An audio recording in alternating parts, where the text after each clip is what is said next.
Welcome to Kinky Knots Cafe, Proactive is the Way, where we provide you tools and resources to enhance your mind, body, and spirit. Get ready, folks. Let us nurture you from the inside out. Hello, my friends. Tiffany is back with us along with two guests. Today, we will be discussing with Jaylin Knight and Terry Tucker our life designs and the actions in which we took to get to where we are today. In 2022, we kicked off a year-long discovery of ourselves. And if you missed it, please hit the pause button now. And I want you to check out, at the least, last season, episode 1 and 2. And you can also throw in there episode 21 and 22, where we developed our Odyssey plans. But we talked about designing our lives, and that was in episode 1 and 2. And in episode 21 and 22 was our Odyssey plans. And our plans, they were all about following through on our heart's greatest desires. And as we were going through that entire process, and actually even before then, we had quickly found out that finding success is not linear, but it's more about playing strategically on the jungle gym of life. And that's okay. So through the ebb and flows of our successes and failures, leveraging our contingency and disaster recovery plans, we had eventually found our way. And instead of being reactive, we committed to taking a more proactive approach to carving out a pathway by laying the right foundations and seeking the proper resources, determined to reach our ultimate goal and create our own destiny. So over the past year and a half with this program, personally, I have found great success. I switched from running on autopilot to taking back my power and the controls within my own life, which has eventually moved me into spaces that have developed me and will continue to fuel my overall growth.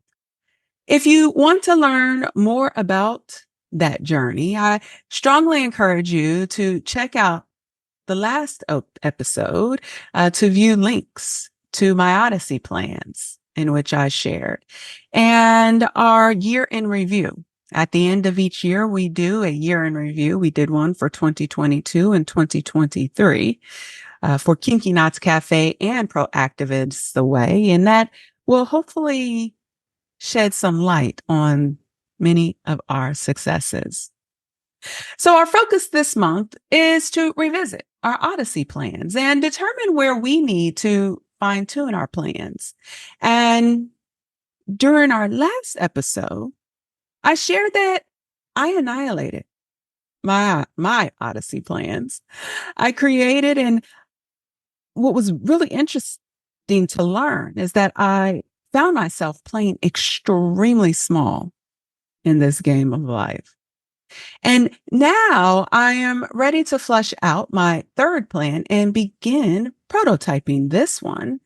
As this next plan, it will require building the right network and acquiring the right resources to successfully execute the plan and be successful. So to help me, we connected with two guests, and today we're going to bring on Jaylin and Terry Tucker to learn more about the journey that they took to find success, their prototyping experiences, and the principles in which they leaned on to turn their dreams and aspirations into a reality. So let's start with an introduction from Jaylin Knight. Yes. So I am currently developing my career as a mindset weight loss coach. And to tell you a little bit about my professional background starts with my personal, because it very much led one to the other.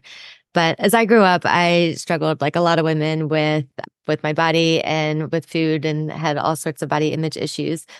And I wasn't very good at sports, so I really tried to get into exercise, but I found it incredibly boring.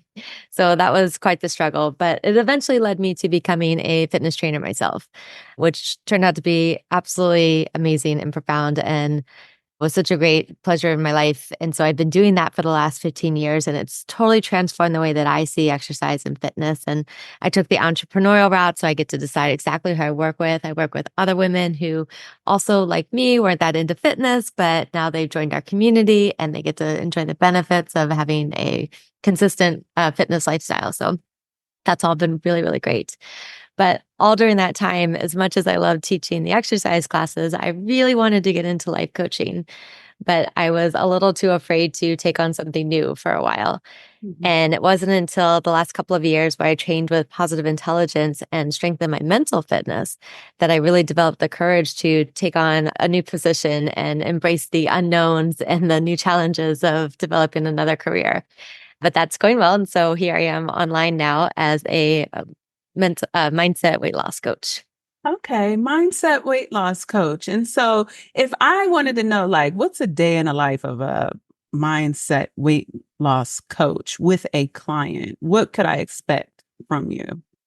Sure. So I'm not quite sure day in life, but in terms of how I work with clients is what makes it different is that when they come to work with me, we don't talk about food right away whatsoever. And we never go anywhere close to talking about dieting or any of those old dieting kind of behaviors and things you can't have and all the deprivation. Instead, we focus directly into their mindset and how they think about themselves, about life, what kind of thoughts are going through their head on a regular basis Mhm. because we are already naturally as human prone to a negativity bias. And so by nature, in terms back in our survival days, we had to be so much more aware of things going wrong for us than the things that were going right. And Mhm. that plays out into today's world too, but it plays out in ways that we're constantly having these sabotaging thoughts and looking for things to not work out for us and not expecting things to go well. And Mhm. then that feels kind of bad. And so we turn to the one thing that we find soothing, which is eating, Right. and it just continues to exacerbate and get worse and worse and worse. Right. So it's the food is always just a symptom. And so we don't talk about the symptoms. We go straight to the root cause and we talk about how your brain works, how your mind thinks, how replaying those same thoughts over and over are going to give you the same outcome. And we teach you how to change that so that you can start thinking from a more positive perspective, make it more natural. So that instead of just trying to make you jump into taking these actions, we're actually getting you to think differently so that you feel differently and you want to take different actions. And that's going to play out for a lifelong success. Okay. That is perfect. That is right aligned with what our podcast is all about. So we last year, or I shouldn't even say, is it last year? Wait a second. It's 2024, Time flies. yeah, 2022. When we launched, we had started a podcast about designing your life. And one of the things that we wanted to focus on was within that, or one of the things that the authors had focused on was mindset. That was like one of the first things, right? Because before you even begin to get into what your issues are, what your habits are, you have to first understand your mindset. Where are you mentally, right? Mhm. And you don't even need a degree to do that, right? You don't need any type of a formal education to really sit down and have an understanding as to how I think about things. And so I'm glad that you brought that up because that's what we are going to actually, a component of it that we'll actually discuss. All right, that's Jaylin. Let's learn a little bit about Terry. Well, Toya, thanks for having me on. I am really looking forward to talking with you today. My name is Terry Tucker. I live in the great state of Colorado. A little bit about me. I'm the oldest of three boys, born on the south side of Chicago. You can't tell this from looking at me or from my voice, but I'm 6'8" tall, and I went to college on a basketball scholarship, despite having three knee surgeries in high school. After college, I'm really going to date myself now. I moved home to find a job because this was long before the internet was available to help people find employment. My first job was in the corporate headquarters of Wendy's International, the hamburger chain, in their marketing department. That was the good news. The bad news was I lived with my parents for the next 3.5 years as I helped my mother care for my father and my grandmother, who were both dying of different forms of cancer. Okay. Professionally, as I said, started out at Wendy's. And then I went to work for the hospital that actually cared for my grandmother and my father. And then towards my late 30s, I made a major pivot in my life and became a police officer. And part of what I did in my law enforcement career was I was a SWAT hostage negotiator. After law enforcement, I started a school security consulting business, coached girls high school basketball when we lived in Texas. But for the last 12 years now, I've been battling a rare form of cancer, a rare form of melanoma. And then finally, my wife and I have been married for 30 years. We have one child, a daughter, who's a graduate of the United States Air Force Academy and is an officer in the new branch of the military, the Space Force. Get out of here. How True. awesome is that? Really? Very proud. I didn't know that. That's awesome. How is that experience? Is it exciting? I don't know if it's exciting as a lot. I mean, you look at a lot of computer screens, you're tracking things in space and things like that. She always tells me the easiest way to describe what I do, Dad, is I fly satellites. I'm like, okay, works for me. Okay. Okay, very, very cool. That's awesome. And was there anything else that you wanted to share with regards to that? No, I think that'll give you a little bit about me. Ended that on a very, very good note. That was pretty cool. Pretty cool. And then now you went to college, and what was your first discipline before you got into becoming a police officer? Just curious. It was in marketing, Wendy's. That was my first Oh, job. marketing. Okay. Yeah. I think I missed that part when you said marketing at Wendy's. Okay, very good. And then that made you, when you left marketing, what made you transit? Why did you do a 360 and get into the police academy or law Yeah. enforcement? So there is a backstory. I know my resume kind of looks like a Super Bowl went off in a room. It's just bouncing all over the place. But there really is kind of a backstory. My paternal grandfather was a Chicago police officer from 1924 to 1954. So he was in Chicago during Prohibition when alcohol was outlawed in the United States during the Great Depression in the 1920s and 1930s. And when the gangs, Al Capone and those guys were sort of shooting up the town, and he was actually shot in the line of duty with his own gun. It was not a serious injury. He was shot in the ankle.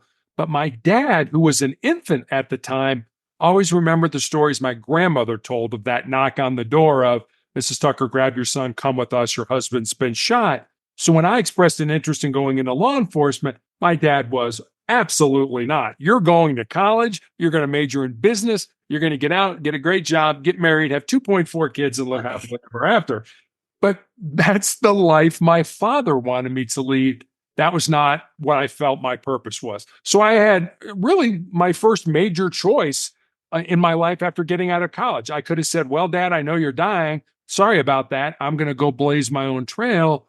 Or out of love and respect for you, I will do what you want me to do. So I went into business because that's what my dad wanted me to do. And then I joke, I did what every good son did. I waited till my father passed away, and then I followed my own dreams. And I was a 37-year-old rookie police officer, which by most accounts is pretty old. Right. Into that line of work. I thought there was a cutoff at 35. Pardon me? I said, I thought there was a cutoff at 35. No, we had a guy in my class that was 52. Oh, wow. So yeah, I mean, there was no cutoff. Okay. But one of the things I'm most proud about in my life is that I never let my dream die. I was making good money. I was in a suit and tie, 8 to 5, Monday through Friday kind of job working at the hospital. And it was like, okay, I could have stayed there and been very comfortable for the rest of my life, but it just wasn't my purpose. I knew it wasn't what I was supposed to do. And so I kept that dream alive for a number of years after I graduated from college. And eventually I got to it. Okay. Well, that's excellent. Talk to me a little bit about, and this is actually a great segue to hear how your life was a little bit of a externally, it looked like a jungle gym, right? Externally to myself, individuals who doesn't know your background, it would look like a jungle gym, but there was some order, right, to it. Yes. But and this is actually what our conversation is about today. Right. Wow. It Terry, was fascinating. Both of their stories is I very know. fascinating. You Now, know, go ahead. Jaylin took an approach where, and she probably doesn't know that she's doing this because there is a term for what she's doing for mindset weight loss. It's basically cognitive behavioral therapy. It's like Okay. a, yeah, it's cognitive behavioral, changing the way you think Mhm. of things to change your behaviors about them to accomplish or achieve success.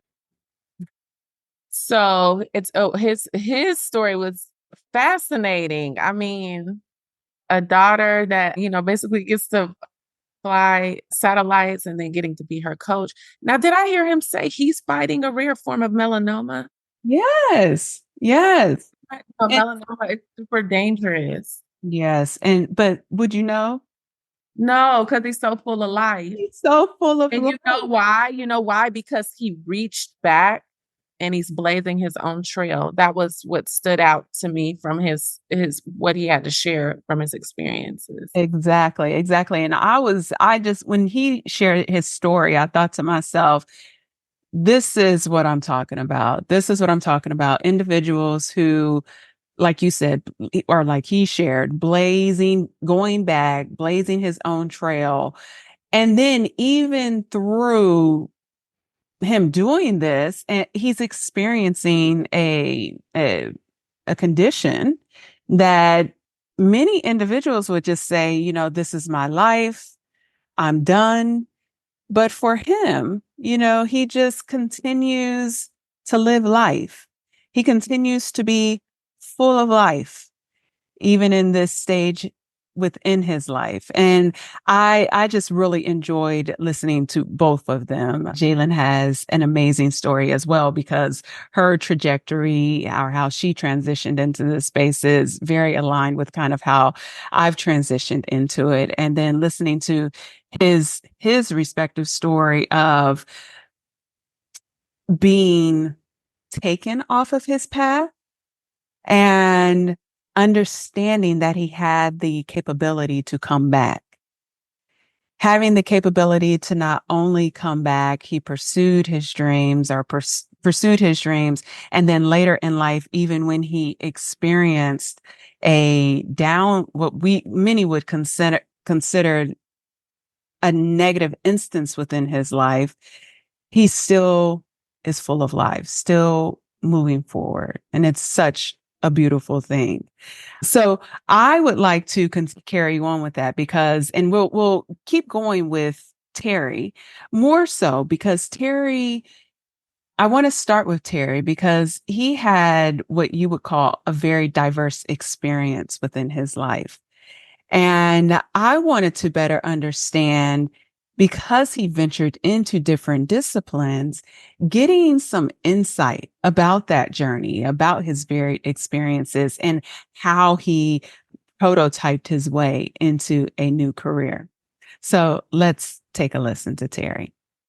We are on a journey within Proactive is the Way where we are helping individuals to understand how to design their lives effectively. And so I was sharing with you earlier how we were reading this book by Design Your Life with Dave Evans and Bill Burnett. And one of the things within that particular program was to really help individuals take a look at, the things that excited them, that didn't excite them. Where did they get their most flow when they were working? It went through it took a very systematic approach to helping individuals try and pinpoint their greatest desires so that they can create at the end of this entire program, like this 5-year Odyssey plan. And so we had to come up with three. At that time, I came up with two, and I think I actually just started my third one this year. I said, okay, I'm ready for the third one because we were only supposed to do one out of the three and focus on that for 5 years, but I knocked two out of the partial one that I had completed. I knocked those out of the park in a year. And I was like, "Ooh, I definitely am not dreaming big enough if I'm knocking stuff out, in a year." So we created these Odyssey plans, and one of the things that we kept talking about throughout the course of the year is that we were not believers, and this is my sister and I. We are not believers that there is just one version of us. Right. When you're going through life, you have multiple versions of your life. And I can give an example where, I was in college. That was like my life, playing intramural sports, being an athletic trainer, going to school, etc. Then I had another version of my life where I was a working mom. I became a mom and I was a working, etc. And then I have this other part of my life where now I'm an entrepreneur. I'm still a working mom. I still have my kids. But throughout my journey, there's been different facets of me that exist, right? Loves and desires, kind of similar to what you shared, that you got back into where your heart was, where your heart stood, and the desires of your heart after your father passed away. And so, you know, what I wanted to do with individuals is have a conversation about, okay, there's nothing wrong with this kind of jungle gym approach in life. We all are going to go through that. It's actually normal. And it's okay because you see a lot of individuals, and I call it the gladiator games, who are really, they come out of school, they're cutthroat, they don't care who they're stepping over to get to where they got to get because they feel like there's not enough, right? There's this scarcity mindset. I got to be at the top, not you. Although I will say, I have seen things changing over time with the new generation of children that are coming out, or young adults, I should say, that are coming out, which is pretty fantastic. But I say all of that to get back to the fact that within our lives, we're just going to have multi facets of ourselves.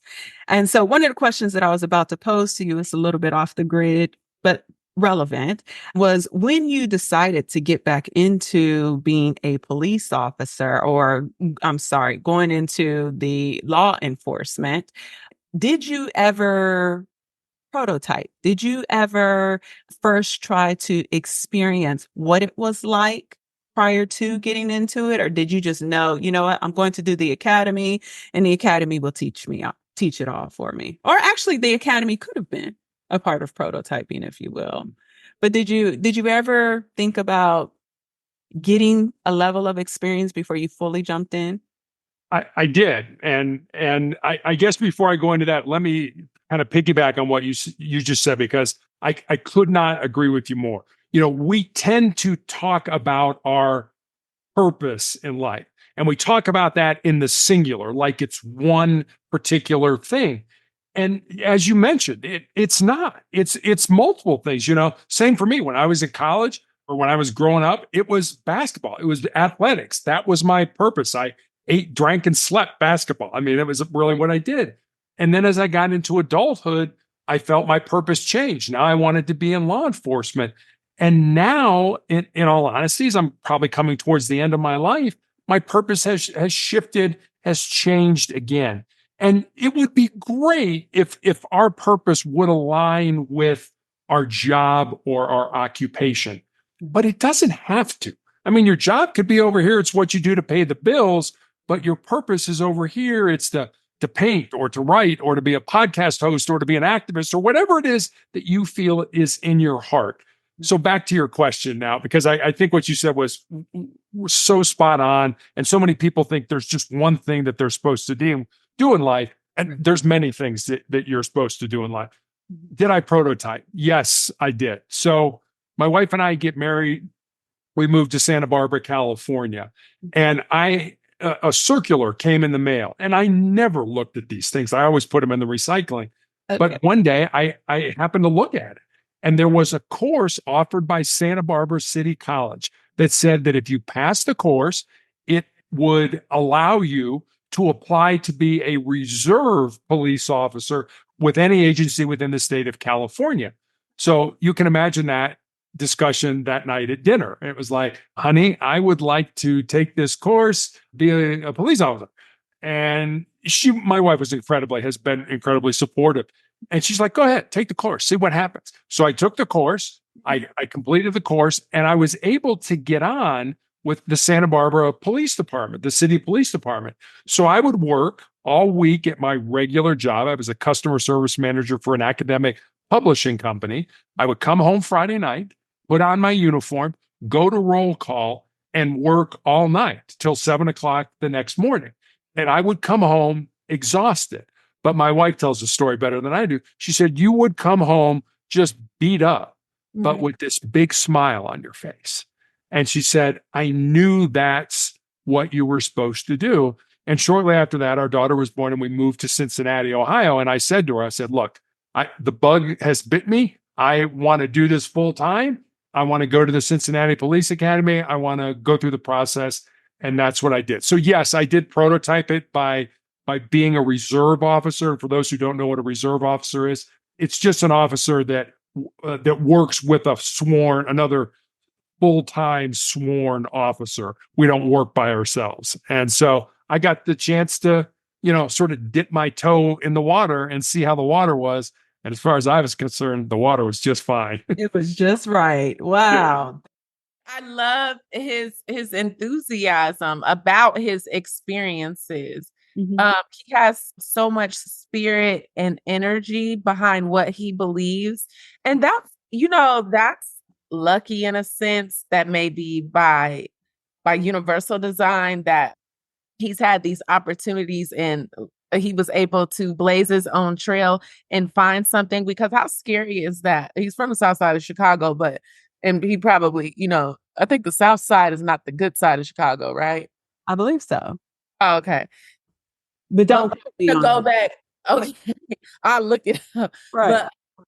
But him going to Cincinnati Police Department, Mhm.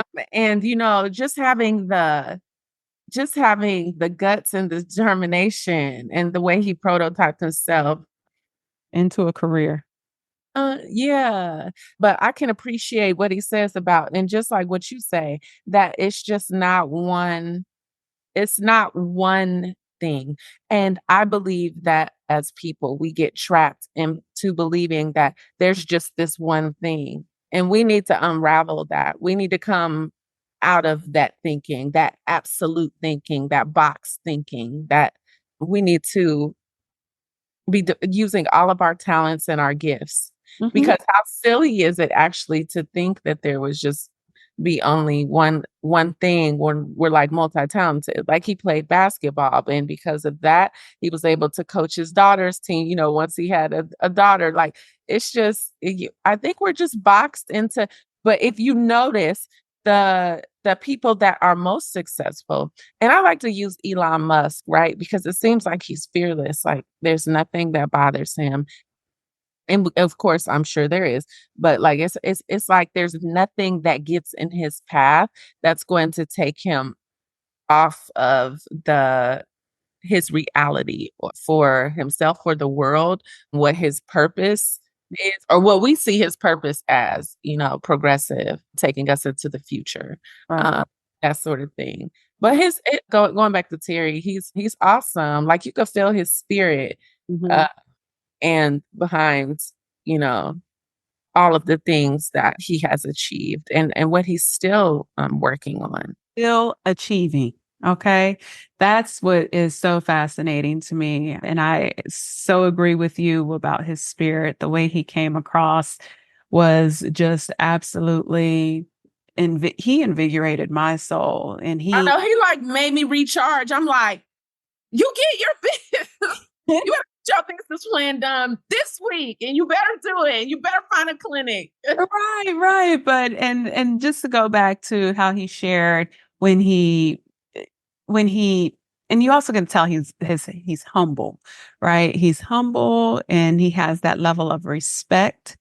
And the story he shared with regards to his father, and he understood that his dream, while deferred, was still possible. It was not a And, you know, denial. because if you think about into our world today, there's a lot of discussion about ageism and, you know, Mhm. that this is it. If you don't have it by this point within your life, you might as well call it a season. And I think to myself, I'm like, first of all, where did that come from? Who said that? Who designed that? Because if we go back to what we discussed when we first started this whole initiative, is that we are multifaceted people. And in that means that if you're multifaceted, what you may have learned or understood as a teenager, your experiences are going to move you into the next season of your life. And that next season of your life required you to be at a specific point in time to learn so that you can be effective at your new role within life. And what we have to learn is that there is going to be this continual, and we are going to talk about this a little bit later. You're going to be a continual learning process, a continual evolution of ourselves, because we are going to be each year and every millisecond. What I just said or learned from Terry, I just learned today. And I'm gathering all this information. So there's going to be a continuous evolution of ourselves until we die. Right. And so, yeah, Because if you don't evolve, we die. if you don't evolve, you will die. Think of That's what Ray Dalio shared, right? He said, if we are not continuously evolving, things that don't evolve will eventually die. And so, and he's a wonderful example of how when you evolve, because he said he's been living with melanoma cancer for 12 years, right? years. I didn't hear him say that. That's what he said. He's been battling this for quite some time.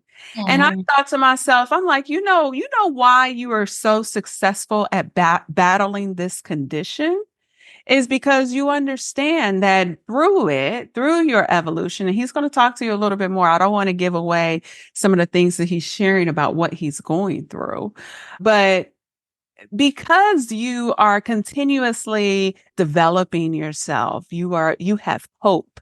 You are not giving up within yourself just because you have a condition. You've created this life of continuity. You're living. You're mhm, not dying. mhm. You're still growing.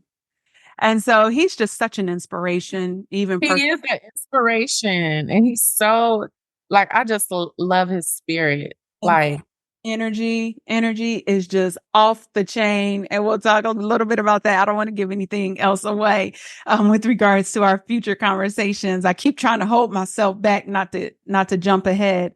But yeah, so Terry definitely provided us some amazing information. Let's talk a little bit about, I want to dive into Jaylin really quick, because Jaylin, I want you all to learn about how she leveraged coaching to help in her transition into being a mindset weight loss coach. Let's take a listen to Jaylin.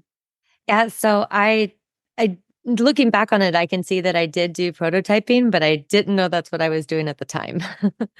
And so, as I mentioned, I've had a small business teaching fitness for the last 15 years. And while that is definitely our main priority, I also offered coaching sessions to my clients just as an additional way to help them.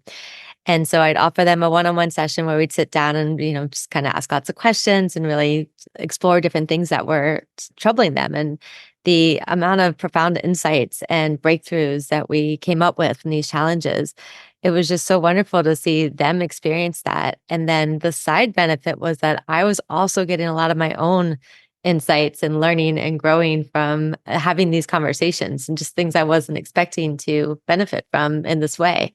Mm-hmm. And so I say, looking back on it now, because I always knew that I wanted to get into the life coaching style, but I wasn't planning it by any means at this point. I was just trying to help out my clients. But I recognized from having that experience and how beneficial those experiences were for both of us, myself and the person that I was coaching. Mm-hmm. It really just solidified that this was a path I wanted to take. Right. Well, good. And so, yeah, I will admit I was the same way with regards to prototyping. Like you don't know the terms for it. I think because we're not in that space. We're not designers, right? Well, I don't know. Maybe you were a designer. I have no idea, but I know I was not a designer. And so when I heard that concept, I was like, well, we call that in the business world interning, right?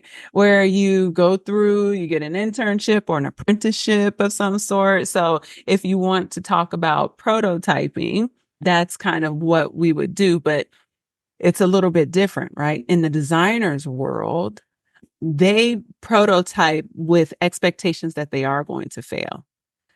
In the business world, if you prototype in your internship, you ain't getting a job, right? So I think I like prototyping a little bit better, where you're coming into a safe space and you can kind of make all of the errors or I shouldn't say errors, they're opportunities for development, right? Opportunities. Mm-hmm. So, and it should be okay to make mistakes during that time because you are learning, right? Did you have any feedback? Oh, no, just how hers is it's just aligned with her career, her Right. overall. Very linear. Just very linear. And I would love to see what she looked like because she looks strong from her Doesn't neck. she look strong? I was like, you look real strong. So funny you said that. I said the same thing. It's like her neck looks super strong. I wonder what her arms look like. I was just like, wow. It's so funny. And I didn't go check out because I'm sure she has some videos somewhere. But yeah, I really like Jaylin's story. It is very aligned with her career. I mean, once she got into fitness, once she got into that space, she morphed, right? Morphed into providing more offerings for her clients and her focus. So she does have a more linear focus. Like that was her.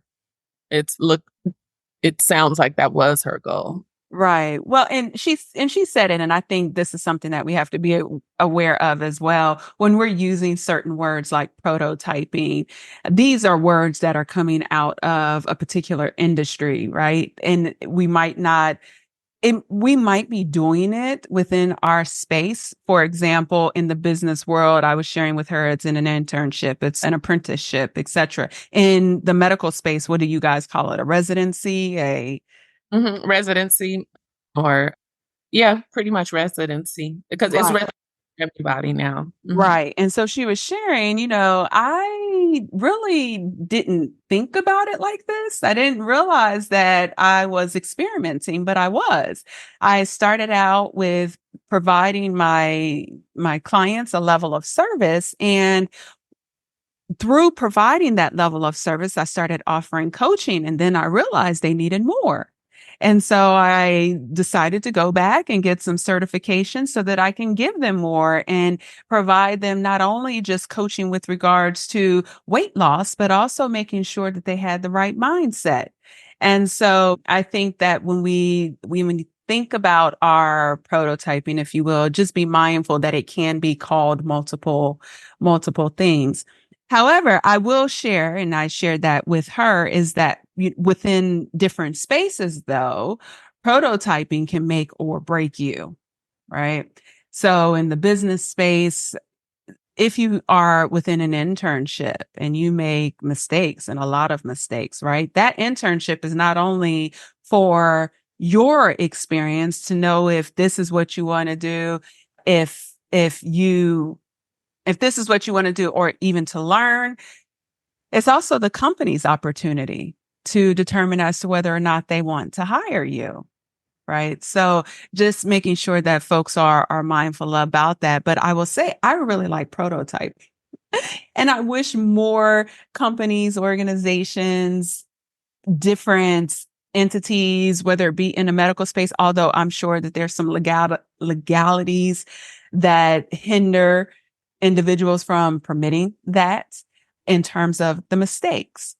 And because in prototyping, in that world of design, taking a risk is so much easier to be risky, right? It's so much easier to really step out of your box and just think completely different without losing yourself, because it's expected. It's expected for you to fail often, and then we're going to figure out the solution. But if you do that in another space, I was sharing with her, you might be fired. You might not get an opportunity. So we have to be mindful when we are prototyping which respective industry we are in and how is that viewed, and just being cognizant of that. Did you have anything to share?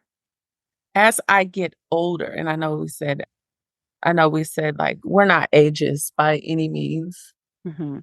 but it just seems as if it seems even more urgent for us to experience and for us to utilize prototyping, the older you get. Mhm. I will say this, I wish you would have kind of asked them how often are they writing things down? Like, do they have these visions? Are they prototyping without, like goal setting, writing things down and making it a part of their life in that respect? Yeah. Because I believe that writing things down helps you achieve and prototype better. Like I believe that you accomplish things more when they're written. True. But if you listen to, especially with Jaylin's prototyping, she didn't necessarily know it was a prototype. Oh, right. She said Right. that. And I think that's how most of us go through life. A lot of us go through life not really writing things down. We have a thought, we have a vision, but we are not succinct, we are not strategic in achieving it. And so And that's the sidebar. I was just wondering. oh yeah, no, but I just wanted to make sure that I addressed your question there, because that is a good point. It's common. It's common that we kind of fall into these spaces. For her, she kind of fell into growing into. So she had added the coaching. She was doing the personal fitness training. Then she added the coaching. Then she realized, oh my goodness, my clients need more. Right. And so she kind of grew into it versus really kind of taking a very strategic approach to, okay, this is what I'm doing and this is what I'm going to do next. And this is what I'm going to do. And that's why I really introduced this whole designing your life a program, because I feel like if we were taught to be more intentional, if Mm. taught to be more strategic, we would be more progressive as a society. And I just feel like oftentimes, and I don't know, this was more so in my, in growing up for myself. I just felt like I was not taught to be this way. It was inferred. And if you don't possess very good inference skills, right, you might not realize that this is something that you should be doing, right? If you don't come from a household, right? Our mom and our dad, for example, we had a blue collar father, came out of high school, right? He came out of high school. He was what was he? A welder, right? Yeah. Welder. A welder, electrical maintenance repairman. Yeah, maintenance repairman. So he didn't have any formal education. And prior to him, his mom and dad were not educated. Well, okay, so let's go back to like formal education real quick. Mhm. Because you do have to have some sort of formal education with trade. So let's clarify formal education, what we mean by that. Right. Yes. When I say formal education, I'm talking about in terms of even if they did go and get a non-traditional form of education, I don't get a sense from my upbringing that daddy planned for being a welder. When I used to ask him about his dreams and aspirations, what he shared with me is very similar to what Alex shared. He thought he was going to go play professional basketball. Ask him about that. Yeah, he shared that with me, and I was like, "Oh, so you just kind of got into this space?" He was like, "Yeah, you just kind of fell into it, right?" And so I brought that up to say we came from a background where they were not necessarily strategic with regards to what they were choosing in life. They Well, into and the two, ours was very similar to Terry. say If you that think again. Very ours was very similar to Terry because we already had someone telling us, no, this is ABC, this is XYZ. And then we were boxed in with our thinking, right? We were only thinking, because that's the way we were taught, that I better be a doctor, I better be a lawyer, I better, I better be an accountant. I better be someone where your dream, what was your dream? Your dream was to be a designer. a designer in fashion design. Yeah, and like I don't like to really reminisce. I don't know why. I don't Don't reminisce and hold grudges. Reminisce and you use that information to help propel you, to help like what Terry did, right? He could have he kept and he held on to his dream, and he's going to talk to us a little bit about that later on. But he held on to his dream and he continued. right. He leveraged that as a fuel for him to continue to pursue it. Whereas I feel like as we were growing up, it was scary, because it was thought that is not a reputable profession. You're not going to make any money doing that. How could you think about being an NBA star? Only 1%, 2% people who go into it, which is true, Well, right? looking at the statistics, that part kind of aligned with the truth. Absolutely. I'm not. But I think we have to let individuals follow their path, Yes. find out for themselves. Yes. And that's why I do that with Taryn. Yeah, you have to let Find your own you find it because another thing too is because don't use me as your excuse later on. I'm gonna allow you the freedom, I'm allow you that liberty. Well, not even And you. when it gets to a point though, Mhm. maybe if it's solicited, I'll give you my advice. But I've even grown away from giving unsolicited advice because I'm getting to the point where I'm understanding people want to, you know, invent themselves. So it's not necessary unless, someone asks, because people don't really want to learn from one another. Mhm. Mhm. Well, historically, people have not. I shouldn't say. I think we are evolving. We're kind of shifting. Yeah. There.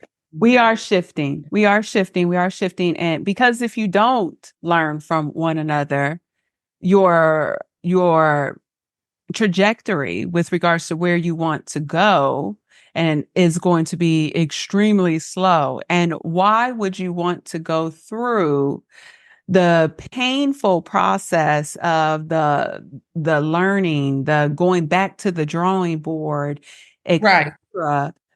Why would you want to go through that if someone has already gone through that, right? Right. And I don't understand that, but that's a whole nother conversation for another day. I could talk Relevant, though. It is relevant. I don't know why as humans we do that. Like why you have an exemplar, right? Like you have someone who has told you, I'm telling you, this is what's gonna happen. right.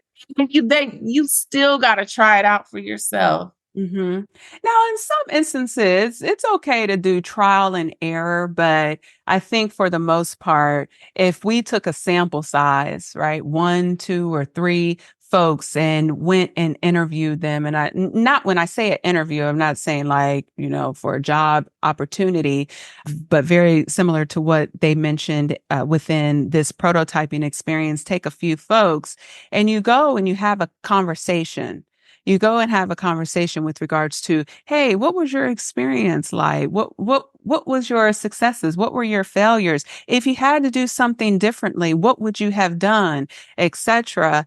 I think that helps you, even if you do decide, well, I'm going to do it, but these are some of the things that I'm going to do differently from what they said. Like, I Right. think that's okay. I think, but we don't always have to go through every single thing and bump our head every single time in order to find success. We definitely can lean on each other because, and I'll share this a little bit later on when I'm talking with Terry, is that, we can learn and grow from each other. And I Right. think it's a part of who we are and what we are supposed to do. But we'll talk a little bit more about that. So let's go ahead. We're going to jump into the next question. I was sharing with Jaylin, and we were sharing earlier how prototyping in the world of business could make or break your career. We're going to take a listen to Jaylin and learn a little bit about the results of her prototyping experience, because I really wanted to know if she had any successes or failures and how did she manage them? Sure. So in my so-called prototyping experience, I don't remember failures on it specifically. I'd say the closest thing I can consider to a failure is that I put off getting into becoming a coach for so long because I was scared. And so in that respect, like had I actually been designing and prototyping and knowing like I'm going to test this out and recognizing how much success I was having, then I could have built up a lot more courage to do this much longer ago. Mhm. That was not my experience. Right. No, uh, that's a good point. That's a yeah. very good point. Sometimes if we don't do that prototyping, we might be holding off on a gift that we have, stored within us that should have been given a long time ago. That's my Right. experience. Okay. Okay. Well, I am glad that you finally made the leap and Yeah, said, me too. hey, I'm just going to do this and see where it takes me.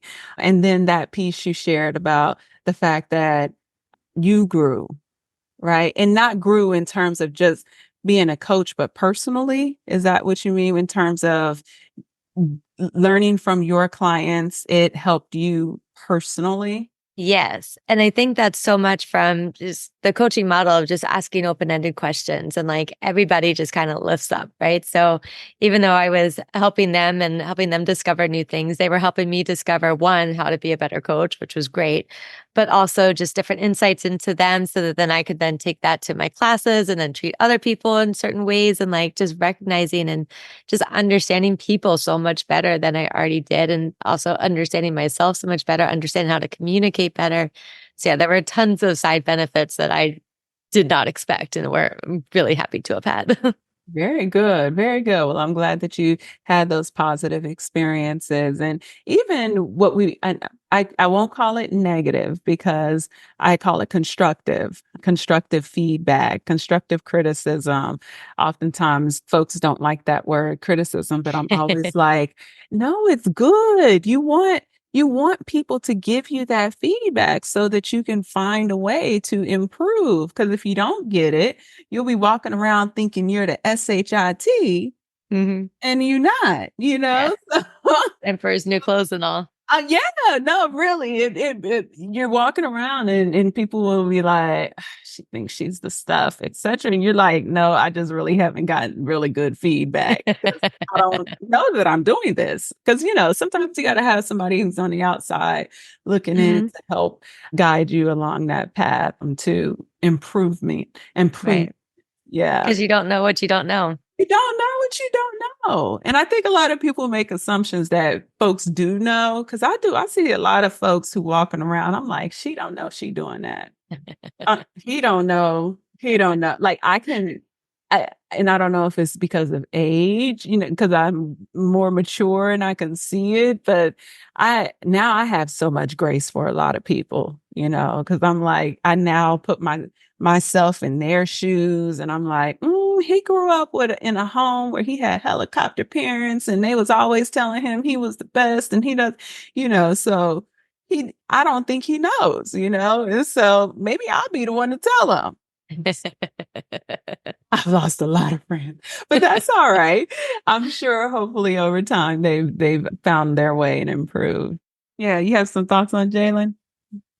I like what she said about how each thing that she has encountered, each experience that she's had, it has enabled her to make better connections with the experience she wants to continue to have. So those, you know, and think for me, connection is huge, right? Like if I don't feel connected to something, it's like what you used to do to me when I would sing and I would just be singing, but I'm not connecting with people or connecting with my audience or whatever. That is powerful in a sense because if you're not making connection, you're probably not having an impact. Mhm. And then it goes into, that feedback, right? Like Mhm. I appreciate feedback. I know people probably don't think that I do because I'm so vocal and I'm like super outspoken. Mhm. But I appreciate when people put me in my place or, or tell me like, because I feel like, oh, I like that. Somebody told me I did something. Kim, she told me I did something. And I was like, I did not know I was doing that. I am so sorry. Like if my personality is overbearing, which some people's personalities are overbearing, and I'm probably one of those at times, but I'm humorous. Gotten better. Huh? You've gotten a lot better. Yeah, like it kind of I did not know that it was causing people to shrink around me. Mhm. I'm thinking, let's, be this what we're doing. Proactive is the way. Let's be, outspoken. But it was really making people scared, I guess. Yeah, it could turn people off. And I shared with you in our growing up together that I used to always walk on eggshells with you because I just never knew, like, is this gonna make her upset? And because I'm not But trying. I think people, because of conditional thinking, right? We have been conditioned to believe certain things about certain people, certain groups of people. And I think it just goes along with that whole aggressive Black woman theory. I really do. We've been brainwashed to believe that because I have an opinion and because of the way I deliver my opinion, that It's I must be delivery. angry. Yeah, it's the delivery, but at the same time, like just with being outspoken, I guess you're saying it's the delivery. But Mhm. if you take the delivery piece out of it and you just listen to what the person has to say, Mhm. I mean, you can experience growth. If you take away the, feeling personal about what the, you know, person has to say, because I've grown to do that. Like I look for what you always say, the silver lining in what someone has to say. So that I can Like, provide them grace and they can provide me grace. And actually, she's going to talk a little bit about that. But yeah, you're right. If we assume positive intentions, Right. going to go back to that. I always say that Right. positive intentions versus Right. a negative intention when someone spoke to us. I Mhm. think that our experience with that respective interaction would end on a positive note. And I talk about the law of reciprocation. If we start to look at things more positively, maybe we would see it differently. Because, like you just said, a lot of us have grown up to have a perception of a particular group of people when they speak, because we speak with a lot of passion, right, behind our voice. Or just think about it. When anytime you go to a foreign country, that's You that's look like I people. really. Oh It my. looks like they're arguing and they're not. Yes. And I'm like, oh, are they mad at each other? I don't understand. And they are not. Or I used to tell when we used to have these family gatherings, and my ex-husband was West African or from Senegal, and he's West African, and they would be so animated. And I was like, and they was not even speaking in English. So that just made it even worse for me. And I'm just sitting in these environments and I'm like, what is going on? Are they angry? And they weren't. They literally were having a very open conversation and no one was, there was no animosity. There was really no, at the end, they're like, yeah, get a glass of tea or whatever. And I'm thinking to myself, no, this is quite fascinating.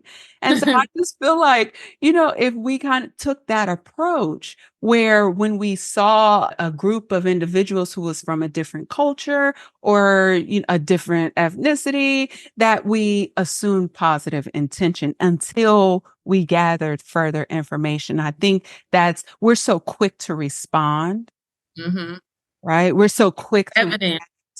we don't take the time to get the evidence, right? To take the time to really scope out the scene to make sure that, okay, is this really an attack on me or are they really caring about me? And their delivery is, I'm seeing their care as anger and it's really, like, you got to get your stuff together. I don't, you know what I mean? It's just that passion that in how they deliver it that we are misinterpreting. Right. So I think that's something that we have to be mindful of. Anything else you wanted to share with regards to Jaylin? No. All right. Well, let's connect back in with Terry and learn about his successes and failures. I didn't know what I didn't know, in a lot. I mean, taking a class, just like going to law school doesn't make you a lawyer. It just allows you the opportunity to go into a firm or to set up your own shop and figure it out as you go. Same thing with the police academy. I mean, I remember our defensive tactics instructor used to tell us, it's like, remember, when you get out there, you don't know anything.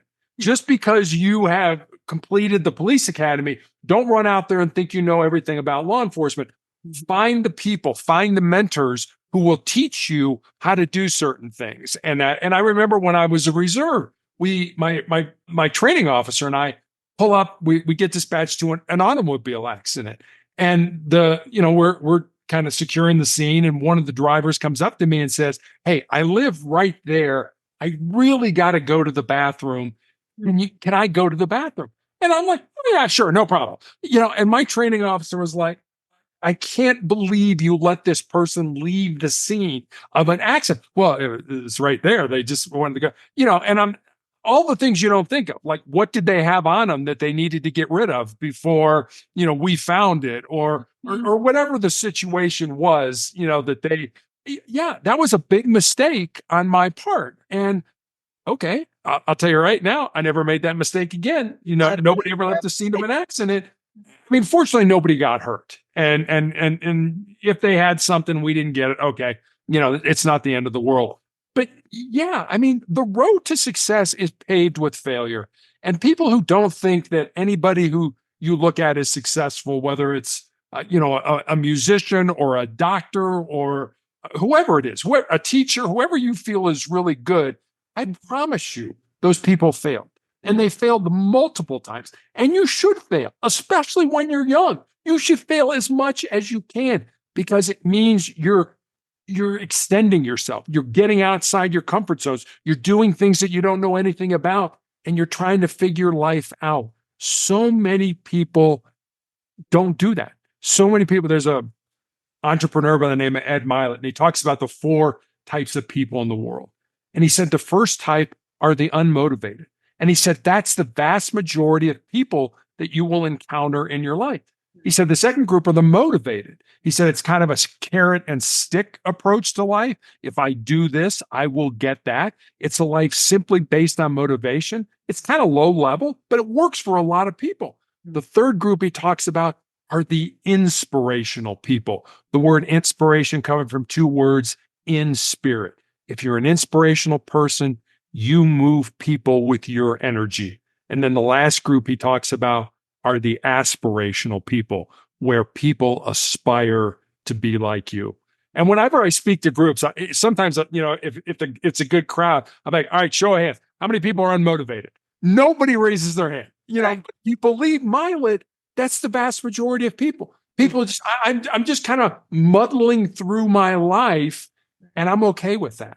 Right. I'm not, and I know you're not. I've talked to you, long enough to know that you're very high energy. You want to get things done in life, but so many people just kind of muddle through their lives. Right. Well, I would tell you, you say that, and I'm glad that you noticed that about me, because I will say that there's a truth and a lie in that. And I'll say that, and I say that because the reason why I started this whole podcast is because I just was never proactive in my life. I literally flowed with life. And what I mean by that is that whichever way the wind blew is the way Toya went. And I don't know if it came from when I was a child. I was trying to tell my mom a couple of days ago, but she got so offended. I think she didn't understand what I was trying to say, was that, they really told me who I was supposed to be. They're the ones who guided me and said, no, you can't do that. You can't do this. You can't do that. And so, well, what can I do? And I was sharing with her that was like our life. I said, well, for me, they really did that with me. And I was the middle child. I don't know why I got that type of treatment. Maybe because my younger sister was too loud and my older brother was super independent. So you weren't about to tell. And then I was just the chill one. Right. And so they used to tell me who I was going to be, etc. And I told folks, I said, that really kind of hurt me because I didn't end up becoming at all what I thought I would be. Like you, I hear you and you're like, and I went back and did it. I'm like, I'm too old to go back and do that. I wanted to go to fashion and design school. I looked up at a school. I was going to Milan, Italy, and I was going to go to fashion design school. And my father was like, no, you're not. You will not go. Not on my dime. Not if you want me to pay for it. Right. I tell folks this story all the time. And that's why I started this, because I was like, I want people to be more proactive. I want them to be more ambitious. I want them to talk to, like how you find a mentor and really get out to better understand what are the desires of your heart. Because never at the end of a day or at the end of your life, should you say woulda, shoulda, coulda. Right. That's what my basketball coach, he was like, this is the final game. No, woulda, shoulda, couldas. And I love them. Coach Ryder. But he used to tell us that. And I was like, God, I don't want my life to be like that. So I don't know where you place that in terms of a motivator, unmotivated to motivator, but I felt like I was like this in between. But I had a lot of spirit, a lot of, it's always been in me. Anytime you give me something to do, I'm running with it. Right. I, I can do anything. I know I can. I put my mind to it, I can do it. But I want people to understand that, within their lives, they have the capabilities to do anything, and that it all takes just that internal belief, that internal desire. And even if it falls outside of what your family has an expectation, dare to be different, dare to challenge the status quo. Because at the end of your life, you do not want to look back and say, I shoulda, woulda, coulda, right? So I'm really happy to hear that you took your life by the reins and said, hey, I'm going to do this. And I'm sure that has made all the difference. I think what was important there that he said was about mentorship. So again, that's about going back to connections and networking. Mm-hmm. I definitely do not want to leave here with that whole woulda, coulda, shoulda. I don't want to leave any rock unturned. But, I've always been like that. I pretty much, have lived fearlessly, I think, for the most part. I think with age, I am getting a little bit apprehensive with some things that ordinarily I'd have just been like, I'm doing that. I worry about the consequences later. You know what I mean? Right. But that was, he has profound insight. And then I just just like what he said, he's a spirit. He is inspirational. So along those group of people that author, those four people, those author, and what was the author's name of that book? Ed Millett? Mm-hmm. Millet. Millet. I believe. I don't know the spelling. Yeah, well, he falls under the inspirational in spirit because he definitely has. I just resonate with his spirit. Both of your guests really, but what he has to say has it has impact. It definitely provides insight to gosh, what is the word I'm looking for? He just provides really good insight. Let's just leave it like that. Yeah. Um, Yes, indeed. Yes, indeed. All right, all right. Well, I spoke enough there. Hopefully, you all got my gist and how I felt about what Terry shared. I wanted to jump into, we are always sharing tools, resources, especially on our show here within Proactive is the Way. And I wanted to get some insight from our guest on some of the resources that they leverage to help them find success, to help them as they navigate it through life. So let's listen to Terry, and then we'll take a listen to Jaylin. I mean, one of the things I did, I've always enjoyed the law. I find it interesting. I find it fascinating. And when I graduated from college, everybody was getting MBAs, a Master's of Business Administration, MBA. And I was like, that didn't really interest me. So I was the knucklehead that said, okay, I'm going to work full time and I'm going to go to law school full time. So I'm going to work until 5 and then I'm going to go to law school from 6 to 10 every night and 3 nights a week. And then the other nights studying. I did neither well. My job suffered and I ended up not necessarily flunking out, but being asked not to come back to law school. But I got 2.5 years of law school in. So while I don't have a law degree, I learned a lot about the law being in law school. And that kind of, I think, fostered that, that law enforcement thing. Yeah, that's kind of interesting. You can apply what you know. And that was one positive about being a 37-year-old rookie police officer. I had some life experience. Right. I was able to talk to people. Even today, occasionally people will reach out and say, I want to go into law enforcement. What do you suggest? And I always tell them, put your devices down. Go out on the street and talk to the homeless person. Go up to the penthouse and talk to that person. Because if you can talk to people in that line of work, you can be successful in it. If the only way you can communicate is on a little screen where you're texting back and forth, you're going to be miserable at that job because that job is interacting with people on a personal level, not on a digital level. And so I very much started at law school. Education has been very important. I got a master's degree when I was with when I was with the Cincinnati Police Department. It didn't get me any more money. It didn't get me a promotion. It was just, I wanted to know more. I wanted more information. Always wanted to be a lifelong learner. Always wanted to be curious. That was one thing. When I was a hostage negotiator, they told us, always use your curious voice. Mm-hmm. Always kind of, oh, really? That kind of thing as a negotiator. And that fell right in with what I wanted. I want to learn more. I want to know more. I wasn't satisfied with just this. What else can I learn? What other trainings can I go to? So went to a ton of training when I was in law enforcement. And that was just because that was my purpose. I wanted to learn more. I wasn't satisfied with just the status quo. So that was big. A book that I will recommend to your audience is this book. It's called Legacy. Okay. It's written by a man by the name of James Kerr, and he embeds with the New Zealand national rugby team. They're called the All Blacks because their uniforms are all black. But they are the most successful sports franchise in any sport in any country of all times. And I couldn't put the book down. I mean, if I opened it up, it would be nothing but highlight stuff, and things like that. But it was about character. It was about humility. It was about things that resonated with me as a person and also as a police officer. Okay.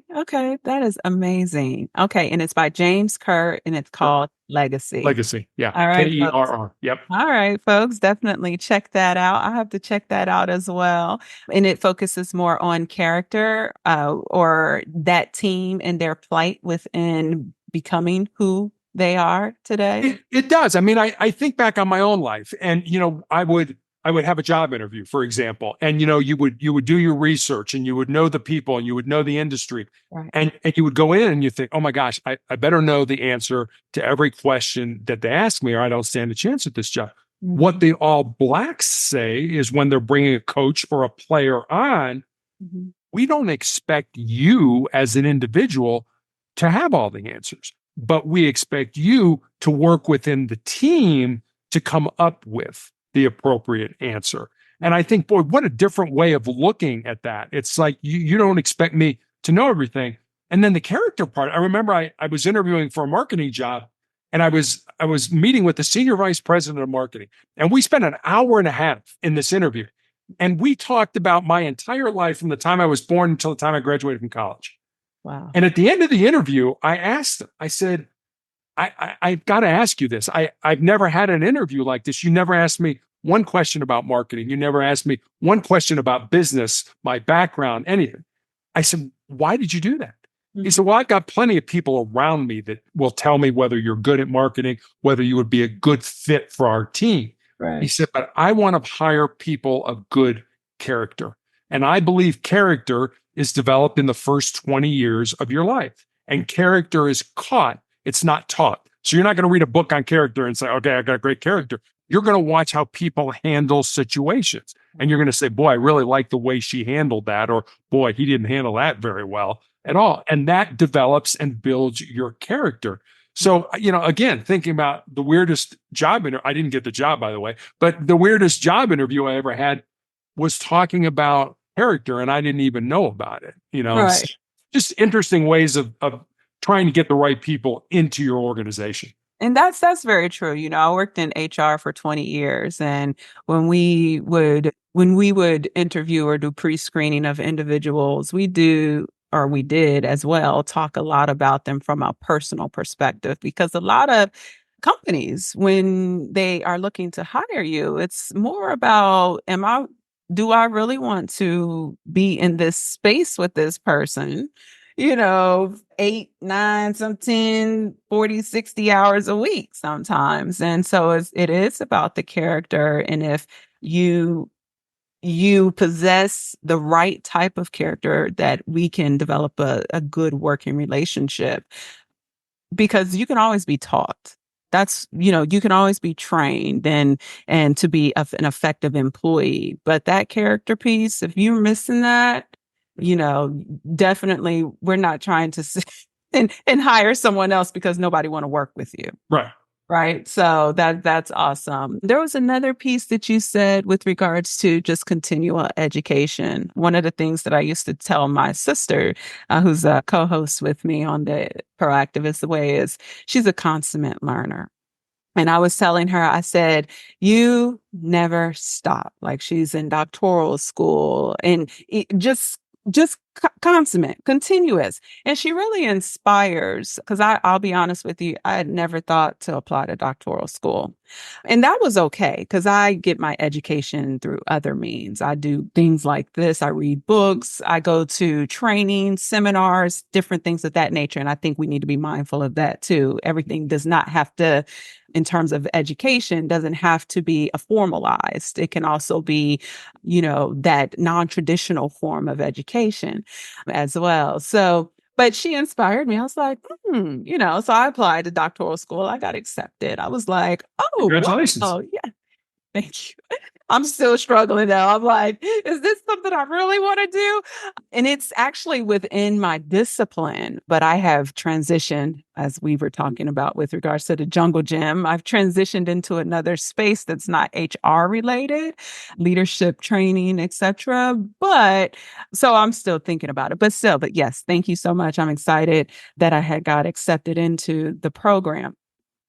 But you're always going to be learning, even up until the day you die. And I want folks to get comfortable with that whole notion, because even when we're transitioning, we're going to learn about, what that experience is like. And you'll find it's, from my perspective, I don't think it's how do I want to say? You're probably like, are you going through death? Shut up. What do you know about it? Because I've been seriously ill before. And so, you have those thoughts that go through your mind. And even while you're going through and you're having all these thoughts, oh my gosh, what are my kids going to do? I have 4 beautiful children. I don't want anybody else raising them, different, so many different thoughts. And then as you're going through this flow of emotions, you're learning how to control those emotions and you're learning about, okay, well, you know what? Things might not go how you want them to, but what you can do, what do you have the capabilities to do? You have the capabilities to provide your children the best to help build their character, the best advice that you have the capability to create a podcast such as this so that they can come back and continue to watch you, and you are creating a legacy of yourself and things that they can fall back on in the event that they, are like, oh my gosh, I'm depressed. Oh my God, I don't know what to do for this career move. You will have a catalog of resources for them. So as you're going through the process, you're learning and it's nonstop, and so it's a beautiful thing. And one that I tell folks on our podcast, definitely embrace it and don't stop. Don't. Absolutely. I would totally agree with you on that.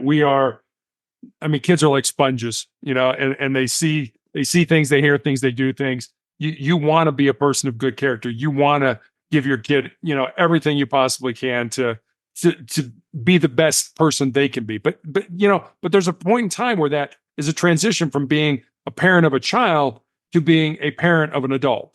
And that's an entirely different relationship. And especially, I don't know how old your kids are, but I have a 28-year-old daughter. And so it's different now. She's married but we still talk all the time, and she still calls my wife and I for advice, which I'll never forget. When she was at the Air Force Academy, she called home one day and she said, Mom and Dad, I am so glad I have the relationship with you that I do, because so many kids here hate their parents. And I thought, okay, thank you, God. And I feel sorry for those kids that don't We get along did with their something parents. right. Yeah. That's my father. He always tells me, he says, Toya, let me tell you, because I had got a divorce and I was like, I cannot believe I'm getting a divorce. I'd never imagined in 100 years that I would be married and get divorced. Because when I do things, I am all in. Okay. I'm all in. When I commit to it, all in. And so when it's, transpired and I was like, oh my God, I got to get a divorce. What am I going to do with my children, etc. And one of the things my father said, he said, let me tell you something, focus on your kids. Mhm. It was like, if you can get them halfway right, life will be pretty good. Yep. Because he said, and I think that's a part of our life. And another reason why I'm doing Proactive is the Way is because I think we all should. A part of our design is to lead the next generation, to raise up the next generation. I've never looked at my life as me, me, me, although I might say that a lot. But I do look at it as an inclusive of and a oneness of humanity. And I think a part of our lives is to really give back one to the other. And, some folks can take your advice, etc. And so it's not for everyone, and that's okay. Right. But I think that is a facet of who we are. And you're starting to hear about legacy, leaving your mark, etc., for when you transition on, because it is important that we help society to be progressive and continue to be progressive, continue to teach people to think critically, but judge without condemnation. You want to make sure that we're prepping our future. And so as it relates to my children, it's something that I commend you that your daughter has basically gave you the seal of approval. When your daughter can say that, oh, I bet that just made your heart melt. It did. I mean, my wife and I several times will sit around and be like, how did we get so lucky? I mean, we don't deserve this, but we'll certainly take it. So yes, you do. I like Mr. Tucker. Does he speak some Officer Tucker? Officer Does Tucker. he? So wait, so he's retired? Yes, he's retired, but he's a motivational speaker, and he has Yeah. put his website on, or not his website, but his email address. So if anyone wants to connect with him, can definitely reach out. And he's wrote a couple books. He's in the process of writing another book as well. So you guys will have to go check him out. He's also on LinkedIn, so you can check him out there as well. But yeah, he's amazing. He is. He's fascinating. I just like his energy. Like, it's just like this person is authentically happy and he's believable.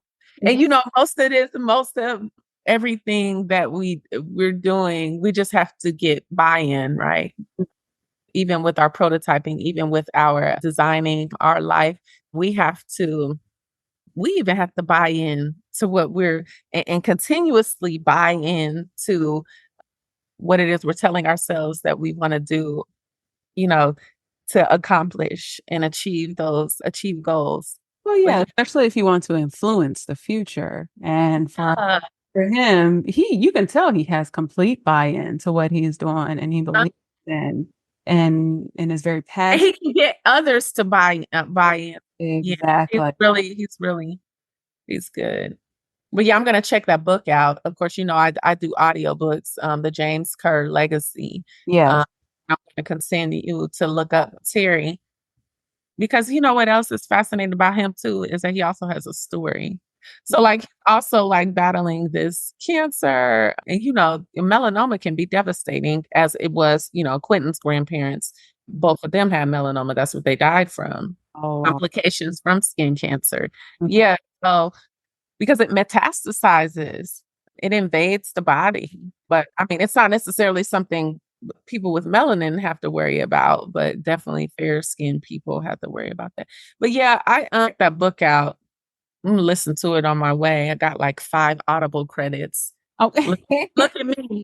A whole Audible subscription I keep forgetting about. Now I got all these credits and so I'm going to purchase that. Use them up. And while you think about the next book that you're about to read, let's check in with Jaylin real quick and hear about some of her resources and things that have influenced her within her life and career. My biggest influence actually comes in the form of a CD from Abraham Hicks. And the CD was gifted to me at a time of transition in life. I was leaving from the corporate world, deciding what to do next. But that's just kind of the way it is. But Abraham Hicks, they teach the law of attraction. And I was new to learning about the law of attraction about the same time, but I never, Abraham Hicks helps me understand it in ways that I just didn't understand before, about how much we create our own reality and we're responsible for our own happiness. And we can absolutely create anything that we want in life. And that has definitely influenced me so much. It helped me feel confident to leave a corporate career with a nice paycheck to start into the fitness world full time, and then to take the entrepreneurial route, start my own business. I originated that in Boston, but then I decided to move to San Diego and start all over again. And the whole time I was like, it's going to work. I can make it work. It's going to work. And that is confidence and courage that I would not have had without that influence.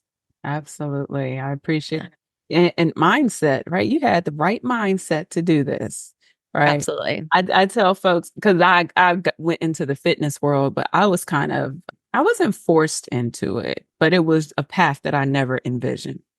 I didn't envision this world at all. So my trajectory in this space has been a little bit slow, but that's all right. I'm learning and growing in this space. But yeah, when you're having the right mindset and you put your mind to doing something, it is quite amazing at what you can accomplish. Something that I also noticed is, if you announce, and people tell me this all the time, they say, Toya, move in silence. Don't tell folks your business, blah, blah, blah, blah. And I'm like, I really hate that I can't tell folks what I'm doing.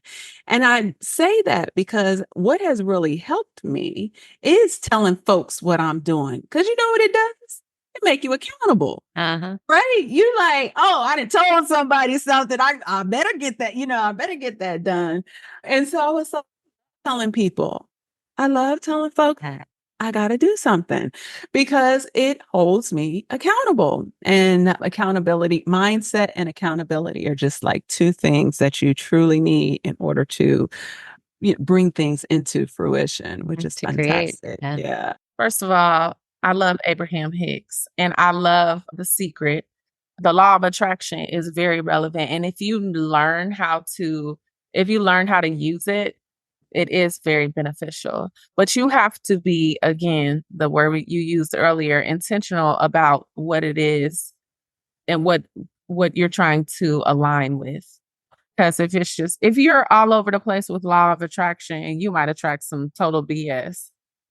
Well, thinking positively and gosh, that's awesome. Abraham Hicks has like a whole YouTube series, I think, or not a series, but has a lot of content on YouTube. Okay. Listening to that, getting, some insight and inspiration from Abraham Hicks.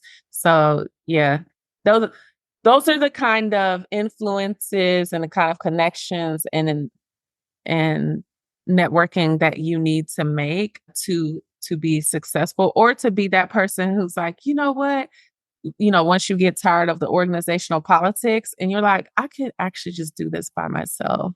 Mhm. I have enough, fortitude to, step out and step on my own to make things happen. But I think we get so worried about failing when we branch out on our own and something is not already, designed for us, is the reason why we don't participate in our own design. Yeah. Now that is a good point. Fear of failure. And we're actually about to chat about that here in the next as we close things up. Of course, I could not let our guests get away without discussing principles and providing words of wisdom to our next or for our next generation. Here's what Jaylin had to share, and we will close it with Terry. Absolutely. And so the one that has definitely led me so well, as I mentioned a little bit before with Abraham Hicks and the Creating Your Reality, and just taking radical responsibility for everything that happens in my life, whether it's positive or not so positive. And, knowing that I am the one that creates it. And that can feel like a double-edged sword sometimes when things aren't going well and you have to sort of accept that you're not getting it, you're not aligning with the path that you want to be on. Mm-hmm. And in the past, I have historically been very hard on myself when I get out of alignment. And unfortunately, that only makes the creation process even harder. And so those are some lessons that I have been learning. And another guiding principle that is a more recent one, and I learned this from the positive intelligence training I did as I became a coach, but it's called the sage perspective. And that is that absolutely everything can be turned into a gift or opportunity. And so whether it goes the way you wanted it to or goes some other way, you can always find some lesson to learn or some insight, some inspiration. And in that way, you cannot get it wrong. Right. And so that really just helps me. And it's definitely helped me as I'm taking on this new career venture. But knowing that I can get out there, I could not be perfect. There's no such thing as perfect anyway. But knowing that I'm starting something new and I'm learning and I'm figuring it out as I go. And I got to say, like, it's going better than I expected, which is always great because I was so nervous about getting started. Mm-hmm. But as I also mentioned, it took me so long to get started that I was really prepared. Right. By the time I got out here. It was like, well, it's now or never. Right. Yeah. Well, good. Okay. Yes, I appreciate that. And with regards to a message, right, that because this particular podcast is all about being proactive. I share all the time. I was not so proactive. I swear as God is my witness. I just kind of floated in life.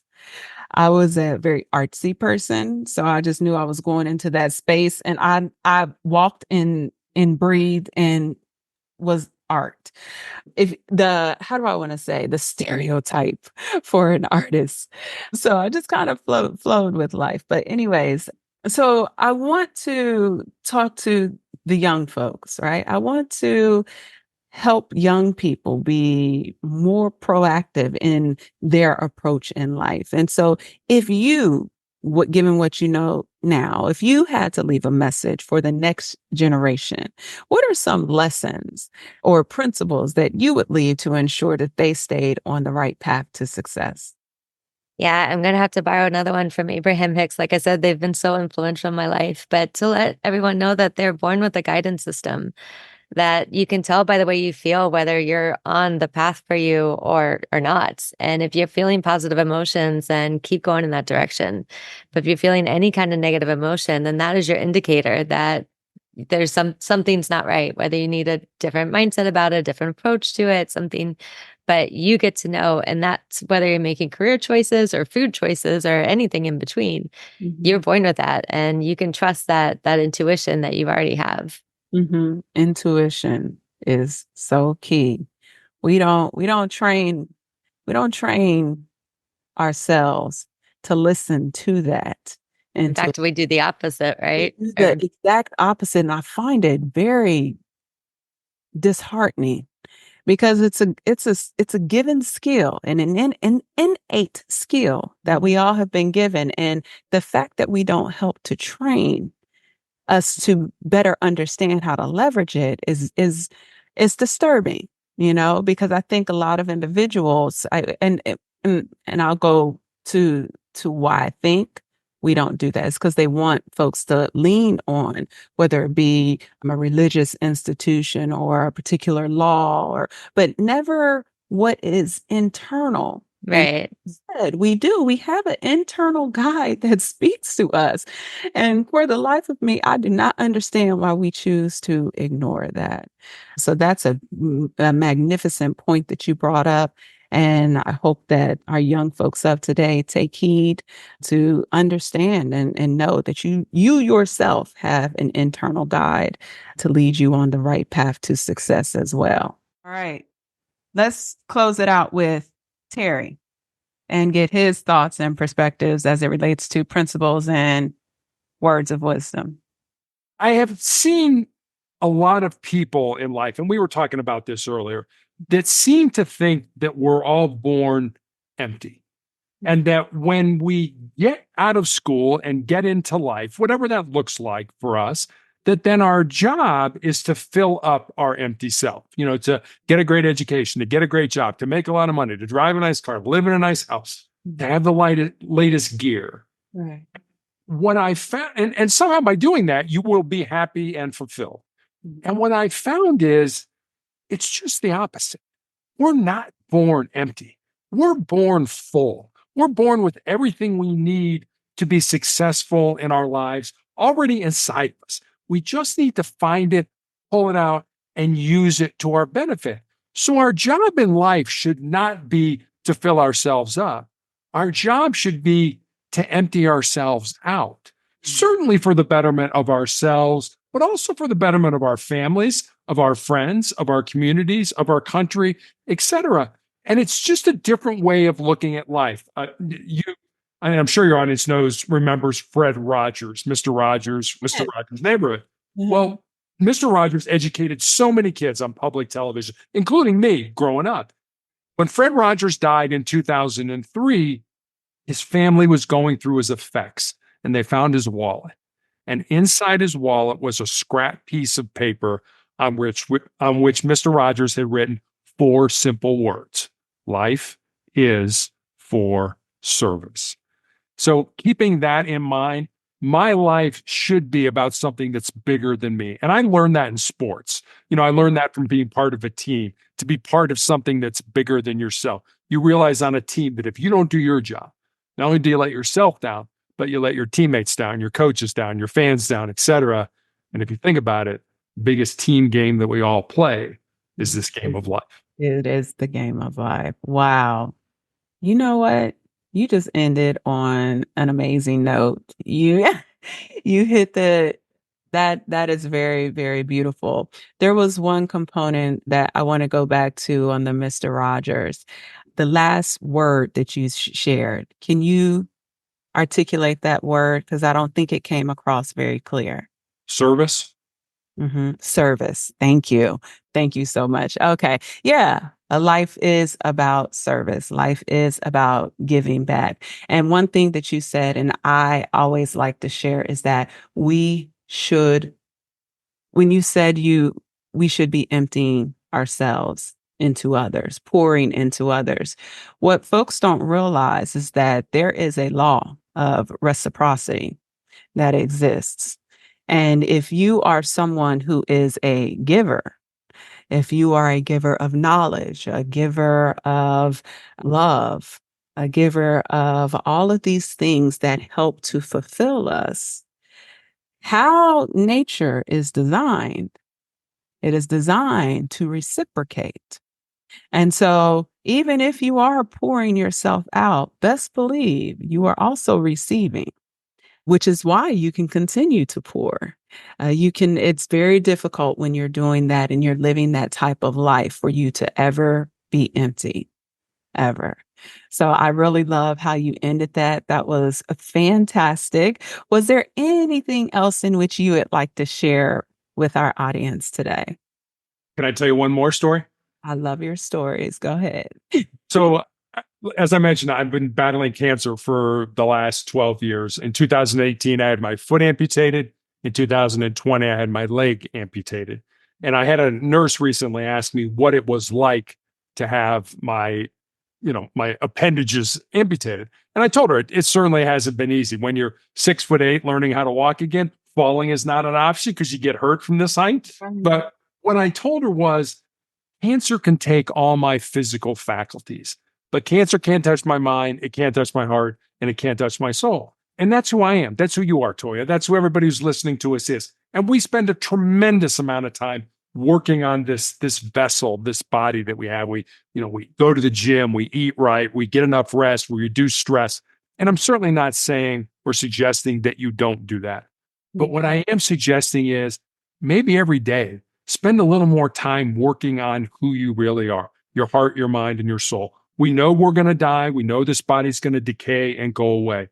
Yeah. But what will live on, what is eternal, is our heart, our mind, and our soul. And I just don't think we spend nearly as much time working on those things as we should. Absolutely. Thank you. Thank you. Terry, this has been absolutely enriching.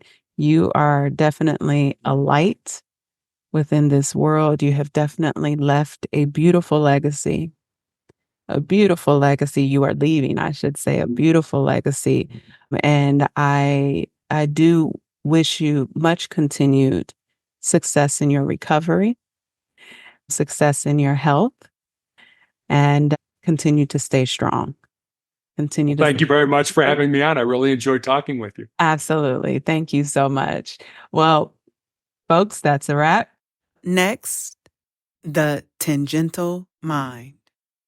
Hello, everyone. February is American Heart Month, a time to focus on the importance of heart health.